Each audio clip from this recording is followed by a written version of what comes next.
4 साल में उसने कोई ऐसा केस नहीं छोड़ा झूठा। कल भी मेरी एक तारीख थी जो अपने मेरे पोता के नाम से उसने केस डाला है मेंटेनेंस का, 20 से जो 40,000 हुआ था उस पर भी उसको संतोष नहीं था, जबकि उसकी अपनी सैलरी 20 लाख 25 लाख रुपया साल की है। उसने एक नया केस हमने पोते से डलवा दिया था जिसकी तारीख कल की थी, और उसको फिर एक्सटेंड करके 27 जनवरी की 28 जनवरी की तारीख हुई है। आज हमने उम्र क्या हो? 4 साल का है यार, 4 साल पूरा होगा 20 फरवरी को। हमारा बेटा का जन्म 25 जनवरी का है 1991 का, और पोता का जन्म हमको 20 फरवरी 2020 का है। और जब तारीख आएगी तो इस बूढ़े पिता और इस बूढ़े दादा को उस तारीख पर कैसे झेलना होगा, आप अंदाज कर सकते हैं कि उसकी याद मुझे जिंदगी भर रहेगी कि नहीं रहेगी। मत रखिए, देखिए न्याय सबके लिए, न्याय सबको मिलेगा और न्याय प्रणाली में सुधार भी होगा। ऊंचे जो बैठे हुए सुप्रीम कोर्ट के न्यायाधीश है, वहां की फाइल मंगा के चेक करे कि हमारा बेटा, उसने न्यायालय में खुद इस बात को एक्सेप्ट किया है कि हम उससे कोरोना के समय में बर्तन मजवाए हैं। वो ऐसे लिखित है, उसका कोई मुंह जबानी नहीं है। उसने कहा है कि कोरोना में मैं उससे पोछा भी लगवाती थी, खाना भी बनवाती थी। हमारा बेटा एक लाइन हमको बोला था कि पापा हम उसको कभी सब्जी लाने नहीं भेजे हैं, पढ़ाता उसी पढ़ता था।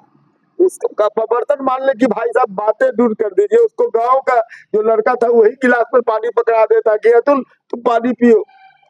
उसका टिफिन दूसरा लड़का धो लेता था इस कह के कि अतुल हमको कुछ बता देगा तो मेरा टास्क पूरा हो जाएगा। और उस लड़के से वो बर्तन मजवाइए क्या कह के मालूम है, 4 गो हांडी बड़ा है तो 2 ठो आप माजिए 2 गो हम माजेंगे, 4 गो गिलास है तो 2 गो आप माजिए हम माजे। यह एक्सेप्ट की है कोर्ट में वो लड़की।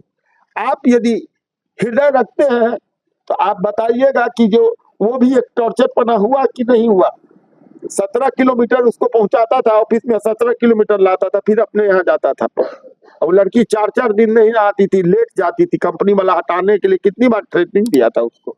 जब प्रेग्नेंट हुई है तो उसको हटा ही दिया बहाना से, पैसा नहीं दे रहा था तो मेरा बेटा लड़के पैसा लिया उस कंपनी से उसके अकाउंट में।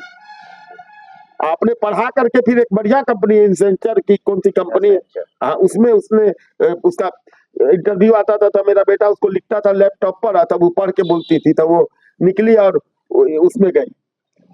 उस लड़की को थोड़ा भी इस बात की दया होती कि मेरा पति जैसा पति मुझे नहीं मिलना है दोबारा। आज मेरा भी परिवार, उसको क्या कमी थी, हमारी बहू को क्या कमी थी हमारे बेटे के पास। कोई भी दुनिया का आदमी बता दे, हम माँ बाप को कोई कमी नहीं है। दाल रोटी के लिए हमारे पास इतना है, हम लोग को कोई दिक्कत है। हम आज तक कभी पैसे अपने बेटे से पैसा का कभी डिमांड नहीं किया।